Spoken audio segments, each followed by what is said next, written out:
대사님, 탄자니아 이야기가 나와서 그런데요. 최근에 이제 코로나 상황 관련해 가지고 제가 좀 약간 좀 납득이 안 가는 그런 이제 모습을 봤는데요.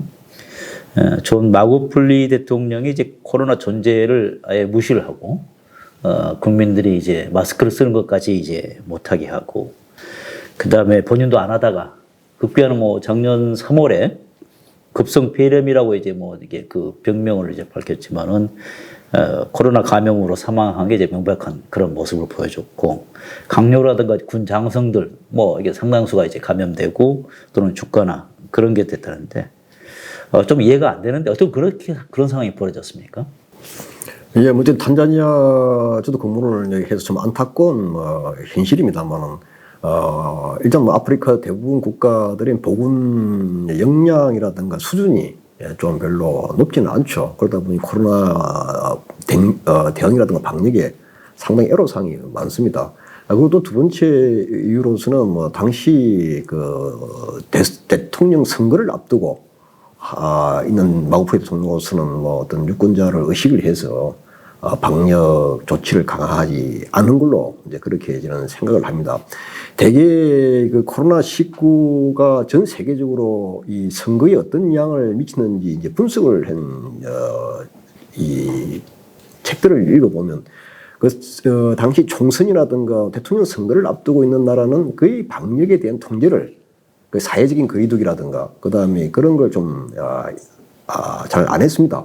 그게 이제 뭐 탄자니아뿐만 아니고 되게 이제 그런 추세가 좀 부각이 됩니다만, 그래서 좀 안타까운 현실인데, 지금 현재로서는 뭐 탄자니아도 새로 대통령이 이제 들어섰고, 뭐 아다시피 이제 그 당시 부통령이었던 분이 대통령을 승계를 했습니다.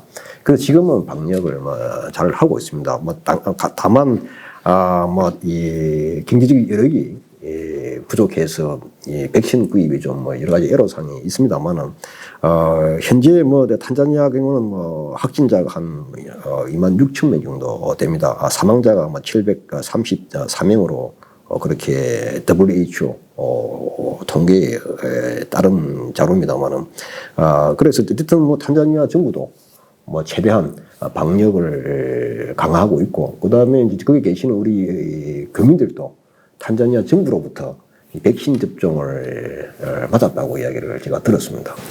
코로나 확산으로 인해 가지고 이제 국가의 역량이 이제 여실히 드러나는 그런 이제 측면이 있는데요. 아프리카 지역을 보면은 어떻게 보면 질병의 부분에 상당히 취약했던, 보건 분야에 대한 것은 리더십의 그 강력한 의지뿐만 아니라 국민들의 이제 그런 인식이 상당히 중요한데요. 남아공 같은 곳 보면은 에이즈 감염률이 뭐 성인 인구 20%가 넘는다는 그런 말도 나왔고, 그런데도 불구하고 거기에 대한 인식이 좀 이제 경각심이라든가 그런 게 좀 낮다. 뭐 최근에 많이 좋아졌다고 그렇게 하는데요. 좀 문제죠, 어떻게 보면 그런 부분은. 예, 그렇죠. 지금 아프리카로서는 제일 큰 문제 중에 하나가 이제 전염병이라든가 질병 방지입니다.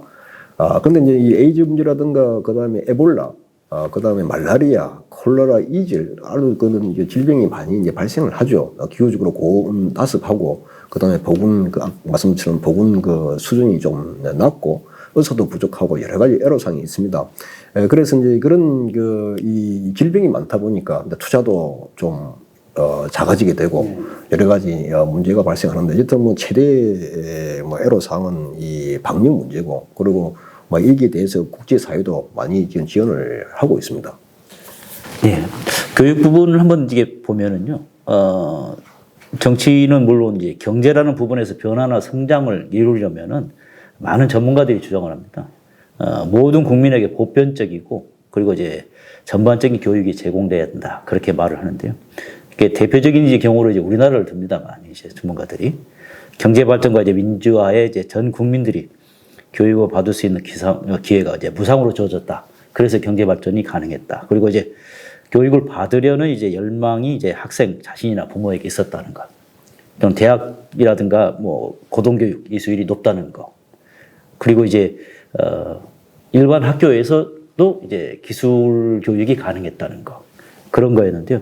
아프리카 지역에서는 어떻습니까? 이게 제도적으로 이런 게 지금은 정비돼 있겠죠. 뭐 실제로 진학 교육률이라든가 뭐 기회균등 그런 게 가능한지 모르겠지만. 예, 아프리카도 교육률이 상당히 높습니다. 상상외로 뭐 아프리카 사람들이 그렇게 뭐 애들 교육을 시키겠냐 싶은데 부모님들의 마음은 한국 사람하고 비슷하더라고요. 결국은 자식이 교육을 잘 받아야 성공할 수 있다. 그 외에는 다른 방법이 있겠냐. 그래서 교육률은 참 높습니다. 높은데 문제는 이제 이게 학교를 보내려니까 이제 학교 가보면 상당히 여건이 좀 열악합니다. 선생님들도 좀 부족하고요. 그 다음에 이제 교실도 좀 이렇게, 예를 들어서 전기불이 좀 잘 안 들어온다든가, 그 다음에 화장실이 아주 부족하다든가, 열악한 점이 많은데, 어쨌든, 네, 교육률은 상당히 높고, 또, 취학률도 많이 높아지고 있습니다. 아까 말씀드린 것처럼, 결국 한국이 경제 발전한 이유가 교육에 있다. 특히 이제 과학기술 분야의 강조를 많이 뒀기 때문에 우리가 이렇게 빨리 이제 성장한 걸로 되게 평가를 합니다만, 이런 용어를 쓰더라고요. 인간 자본이다. 인간 자본을 육성을 잘해야 경제가 발전한다. 인간 자본이라는 것은 이제 소프트 파워로 부르는데 눈에 보이지 않는 지식이라든가 그리고 어떤 무형의 자산이죠. 그 대신 이제 뭐 건물이라든가 도로 같은 거는 이제 하드 파워를 이야기를 합니다만 결국 인간 자본을 육성을 해야만이 경제가 발전하는데 인간 자본의 가장 중요한 부분이 교육이다. 이 이야기를 합니다. 그래서 1년간 교육을 받을 경우에 평균 10%의 소득이 증가한다 이야기합니다. 대개 이제 학자들을 이야기합니다. 교육을 받음으로써 문자 해독률이 늘어나고 그리고 범죄가 줄어들고 그리고 이제 빈곤이 줄어든다는 게 일반적으로 지금까지 이제 경험적인 통계 분석이 그렇습니다. 그리고 이제 최근에도 이제 탄자니아 같은 경우는 직업 교육을 강화를 많이 합니다. 우리나라 정부도 이제 ODA 공적 개발 원조 사업을 해서 탄자니아다가 직업 훈련 센터를 한 10개 정도 지어줬습니다. 그리고 우리 이제 전문가들이 파견이 돼서 직업 교육을 가르치고 해서 이 직업 부분에 맞는 이 투자를 지금 하고 있는 그런 추세입니다. ODA 이야기가 나왔는데요. 선진국들의 그 아프리카에 대한 개발 원조에 대해서 한번 이야기를 해보시죠. 대사님도 말씀하셨지만은 평가가 좀 갈립니다. 이제 국제사회라든가 선진국들의 이제 아프리카 국가에 대한 이제 개발 원조가 잠비아 출신의 이제 경제학자인 이제 담비사 모요라는 분이 주군 원조라는 표현을 쓰면서 이제 개발 원조가 오히려 독재 정권의 권력 유지 수단으로 쓰이고 국민들에게는 이제 그 혜택이 돌아가지 않는 아주 죽음의 원조가 돼 있다. 그렇게 말을 했다는데요. 그 개발 원조 실상에 대해서 한번 간략하게는 안 되겠지만 대사님 말씀 좀 해주시죠. 이게 아프리카 경우 한 60년 정도 독립한 지 돼 있죠. 독립한 60년이 지난 시점에서 개발 원조의 효과가 있냐 없냐 상당히 두 가지 의견이 있습니다. 하나는 부정적으로 도움이 안 됐다 경제 발전에 그래도 도움이 됐다고 보는 이제 학자도 있고요. 그래서 대표적으로 이제 이 개발 원조가 도움이 안 됐다고 하는 학자 중에 한 분이 담비오라는 분입니다. 잠비아 출신이죠. 말씀드린 것처럼 이 개발 원조라는 것이 실질적으로 국민들한테 도움이 된 것보다는 정치 지도자한테 하나의 그 정권 유지 수단이 됐고, 그 다음에 이제 경제적으로는 이 생산성을 저하시켰고, 개인적으로는 이 의존성을 높였다. 자립할 수 있는 그런 동기부여가 안 됐다고 이야기를 합니다. 그래서 특별하게 이제 예를 드는 것이 이제 모기장 이야기인데요. 이제 말라리아 퇴치를 하기 위해서 이제 유럽 NGO 단체들이 모기장을 아프리카에 주게 되면 그 모기장을 모기 잡는 데 쓰는 것이 아니고 첫 번째는 고기 잡는 데 사용을 한다. 그리고 또 두 번째는 모기장을 이렇게 무상으로 배포를 해버리니까 그 지역에 있는 모기장 생산 공장이 문을 닫게 된다. 예, 그래서 이 두 가지를 이야기합니다. 한마디는 모기장을 줬는데 용도가 다른 데 사용이 된다. 목적과 틀리다는 이야기죠. 두 번째는 이 모기장을 줬더만은 그 국내 제조 기반이 상실되게 되는 그런 결과가 났다는 극단적인 하나의 이제 복입니다. 그런데 이걸 어떻게 이제 해결할 것인가는 여러 가지 이제 더 봐야 됩니다만은 그래서 그다음 또 세 번째 이 개발 원조가 부정적이라는 것은 결국은 이 위에 독재자들이 횡령을 많이 했다. 대표적인 어떤 나라들은 개발 원조의 약 30%를 자기가 착복을 해서 해외에다가 이제 이 은행에 넣어놓고 사용을 했다. 그래서 이러한 도덕적인 해이가 중요한 게 아니냐. 다시 말해서 이 개도 국가들이 지도자들이 그 돈을 그냥 공짜로 생각하고 있고 거기다 아무 책임감이 없이 그 돈을 마음대로 이제 쓴다면 그게 무슨 도움이 되겠냐. 이제 그렇게 보고 있는 분이 이제 담비오라는 분입니다. 그러면 이제 그 국제사회의 원조라는 게 어떻게 보면 두 가지 측면에서 좀 이렇게 부정적인 방향으로 흘렀다는 거라고 할 수 있는데, 그러니까 현지의 실정, 현지에서 필요한 부분에 대한 판단에 의한 원조가 아니고 원조를 주는 그 기관 또는 그 나라의 정책적인 우선순위에 따라서 그런 원조가 이제 책정이 됐고, 그 다음에 그 원조가 집행되고 나서 그 원조가 어떻게 됐는지에 대한 감시라든가 또는 이제 평가하는 그런 시스템이 적용될 수가 없었다 하는 그런 면도 있겠네요. 예, 그래서 이게 상당히 이제 논란이 되어 왔고 앞으로도 계속 이제 중요한 사안입니다. 왜냐하면 어쨌든 선진국이라든가 뭐 이 중국, 인도, 한국 여러 국가들은 계속해서 개발 협력을 개도국에 지속을 해야 되는데 어떻게 하면 더 효과적으로 개발 협력을 할 것이냐. 근데 대부분 사람들은 개발 협력이 필요하다고 봅니다.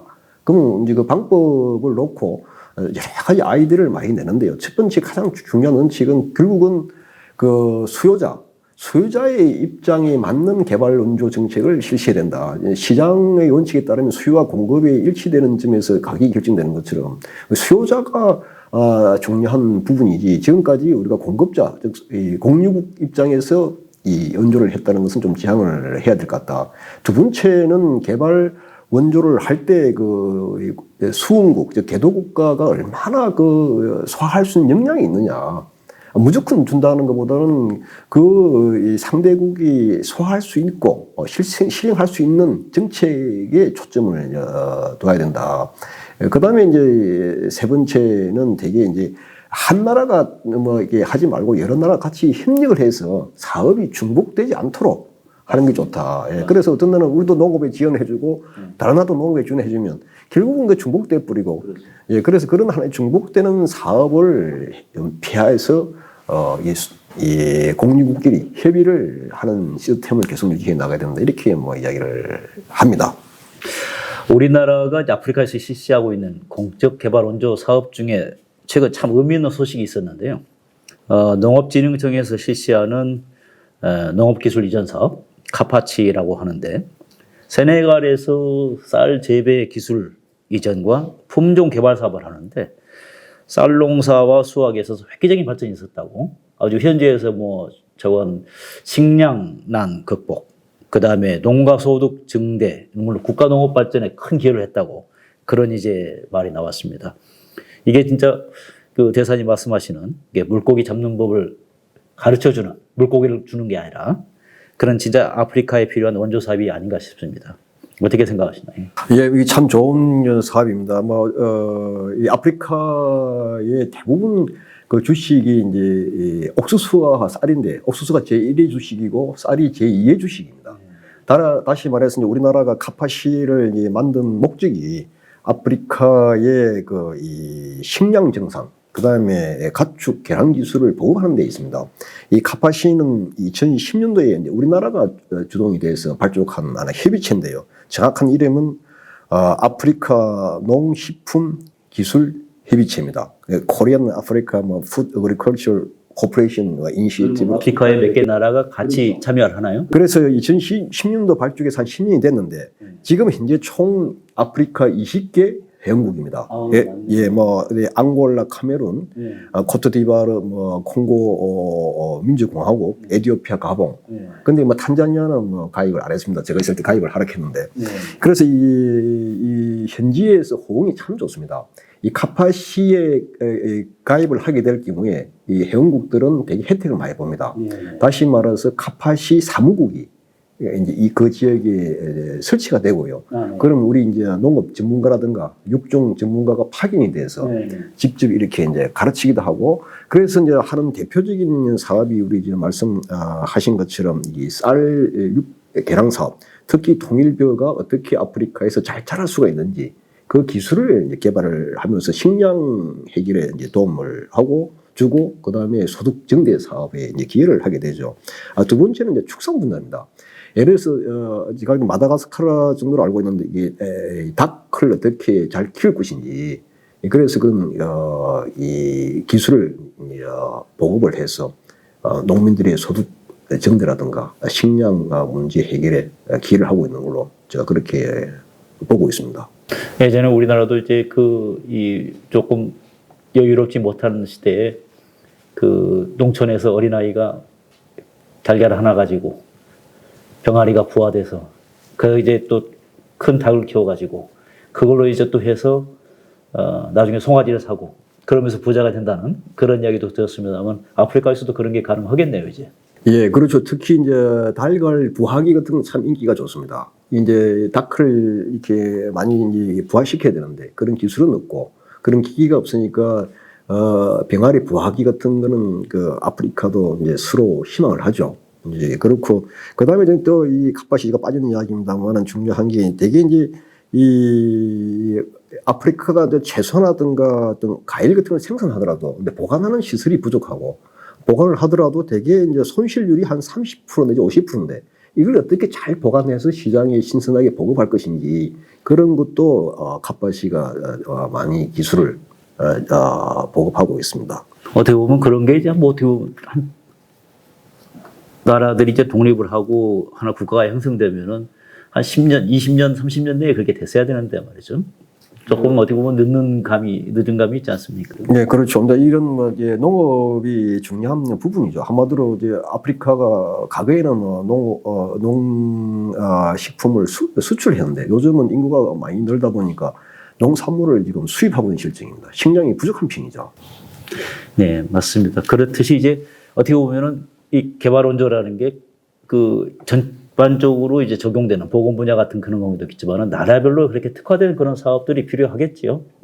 예, 뭐 대개 농업은 일반적으로 필요한 사업입니다. 그다음 육종 개량 사업이라든가 예를 들어서 뭐 이제 이것도 소도 있고 양도 있고 있는데 문제는 몇십 년 동안 육종 개량 사업을 하지 않다 보니까 소가 이제 송아지를 이게 생산을 놔두라 그렇게 이제 생존율이 많지 않습니다. 개발원조 그 성공 사례라고 하면 이제 보츠와나를 이제 거론하던데요. 보츠와나는 원래 이제 다이아몬드라든가 구리 등 이제 그 광물 자원이 풍부하고 그걸로 이제 또 이제 수익을 얻는데 이게 허투루 쓰지 않고 이제 수익을 이제 도로라든가 뭐 교량 그런 이제 사회 기반 시설이라든가 교육, 보건 등에 쓰고 그다음에 이제 그 국제 사회로부터 들어오는 개발원조를 또 적절하게 활용해 가지고 그 관광 사업을 이제 이 활성화해서 또 이제 그것을 잘 사용해서 투명도도 높이고 해가지고 참 평가를 받고 그래가지고 경제 성장도 이뤄내고 그랬다는데요. 보츠와나 그런 사례는 참 좋은 사례죠. 예, 보츠와나는 좀 독특한 케이스입니다만은 이게 아프리카의 대표적으로 민주화와 경제 발전을 동시에 달성한 국가로 평가를 받습니다. 이 보츠와나는 인구가 한 232만 명 되는 별로 큰 나라는 아닌데요. 그 대신 아니지만은 어쨌든 1인당 GDP가 2020년도 기준으로 한 $6,700 높은 편입니다. 그리고 이 보츠와나 성공한 케이스가 아다시피 이제 다이아몬드 세계 매장이 3인데 이 다이아몬드 생산을 잘 활용을 했죠. 이 대부분 국가들이 사회주의 정책을 쓰면서 이제 중요한 광물들은 국유화를 했는데 반해서 이제 보츠와나 같은 경우는 1968년도 발견한 이 다이아몬드 강산을 국유화하지 않고 정부와 기업이 50% 지분을 투자한 합작회사를 설립 합니다. 그래서 이제 당시 세계 최대 다이아몬드 생산 기업인 더 비어스죠. 그쪽을 같이 이제 합작을 해서 다이아몬드를 생산하고 문제는 다이아몬드를 생산한 게 버린 그 대부분의 어떤 수익을 거의 이제 학교라든가 도로 건설이라든가 건전한 쪽으로 투자를 하게 되죠. 다시 말해서 이제 개인적으로 축직을 하지 않고 건전한 재정을 했고 뭐 강기시설이라든가 농업을 발전시키고 병원도 많이 건설을 했습니다. 다시 말해서 이 보츠와나가 성공한 케이스는 드문데요. 이제 대개 이제 서구 학자들이 평가하기를 한 세 가지로 듭니다. 보츠와나 같은 경우는 첫 번째는 지도자가 아주 좀 경제 정책을 잘 활용을 했고 존경받는 정책을 실시를 했다. 두 번째, 그러면서 신뢰를 받았다는 이야기죠. 두 번째는 이제 작은 정부를 구성을 했습니다. 다시 말해서 이제 공무원들을 많이 채용하지도 않고 어떤 면에서는 효율적으로 정부를 운영했고, 그 다음에 이제 마지막으로 이제 평화적으로 정권을 교체를 했다고 합니다. 다시 말해서 이 보츠와나 같은 경우는 내전이라든가 쿠데타가 없었다. 그런 의미에서 이제 아주 민주화와 경제 발전을 동시에 지난 한 60년 이런 국가로서는 아프리카에서 평가를 받고 있습니다. 아프리카 지역에서는 이제 보츠와나가 되고 보면 상당히 그 특이한 케이스입니다.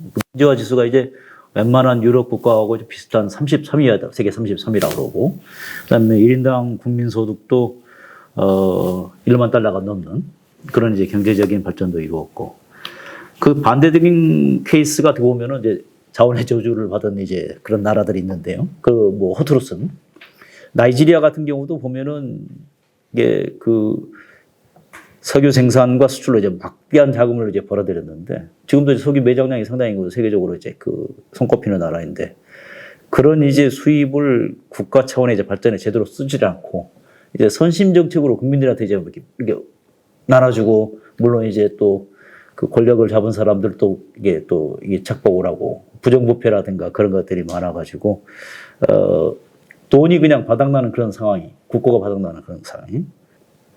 좀 어떻게 보면 그런 나라들은 좀 보츠와나하고 완전히 다른 케이스죠.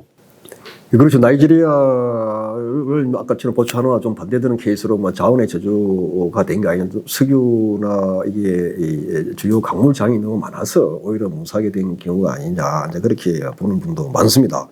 그런데 이 나이지리아 같은 경우도 정치 지도자의 이제 어떤 국정 운영의 잘못이 주요 원인이라고 보고요. 부정부패라든가, 그다음에 석유 자원을 놓고 서로 맞는 걸 이제 가져가려는 어떤 종족 간의 반목도 있고요. 그러고 이 여러 가지 이제 조건이 좀 어려웠습니다만, 다시 말해서 이 1999년까지는 군사 정부가 나이지리아를 통치를 했죠. 1999년도에 더 민정이 됩니다. 민정이 되면서 어떤 게 있냐 하면, 이 나이지리아는 남부와 북부로 크게 나눠지는데요. 이제 북부 쪽은 인구가 많고 이제 가난하고 좀 못 사는 지역이고, 남부는 석유가 많고 잘 사는 지역입니다. 그다음에 경제적인 차원에서 또 다르죠. 그렇죠. 북부는 이슬람이 많고 남부는 기독교 카톨릭이 많습니다. 그리고 잘 아다시피 나이지리아 북부 지역은 가난하고 못 사는 사람이 많다 보니까 보코하람이라는 극단적인 이슬람 단체도 이제 있죠. 그래서 이제 문제는 아까 말씀드린 것처럼 이 아프리카 정치는 어떻게 종족 간의 권력 배분을 잘 할 것인가, 이게 핵심 요소인데, 결국은 이제 이 권력의 배분을 북부가 거의 독차지가 하는 그런 형국이었습니다. 그러다 보니 이제 1999년도 민정이 됐을 때 앞으로 대통령은 돌아가면서 한다. 나이지리아 북부가 쪽에 대통령이 한 번 하면 다음에는 남부 쪽이 한다. 이런 식으로 돌아가면서 하면서 이제 균형을 맞추지 하는데, 그건 대표적인 나라가 제가 말씀드린 탄자니아입니다. 탄자니아 같은 경우도 이제 이 내륙 지역하고 남부 지역이 크게 구분이 되고요. 그 다음에 이슬람이 한 30%, 가톨릭이 기독교가 한 30%입니다. 그러다 보니까 어떻게 되냐 하면, 대통령이 기독교 출신이면 부통령은 이슬람을 하고요. 그 다음에 대통령이 내륙 지역 사람이면 부통령이나 총리는 그 남부 해안 지역 사람을 하면서 균형의 배분을 하게 됩니다. 한마디로 이러한 권력의 배분이 잘 돼 있는 나라는 안정적이고 발전을 했고요. 지금 제가 볼 때는 그 대신에 어느 한 종족이 권력을 독점을 해가지고 이게 계속 통치를 했을 경우는 결국은 쿠데타가 했다. 그래서 이게 이 나이지리아 같은 경우도 어떤 정치적인 어떤 그런 종족 간의 반목의 하나의 중요한 것이죠. 권력의 배분, 그 다음에 권력의 배분에 따라서 경제적인 이권. 그러다가 어쨌든 지금은 민정이 들어서서 나이지리아 정세가 이렇게 많이 안정이 됐고 경제도 발전을 하고 있습니다.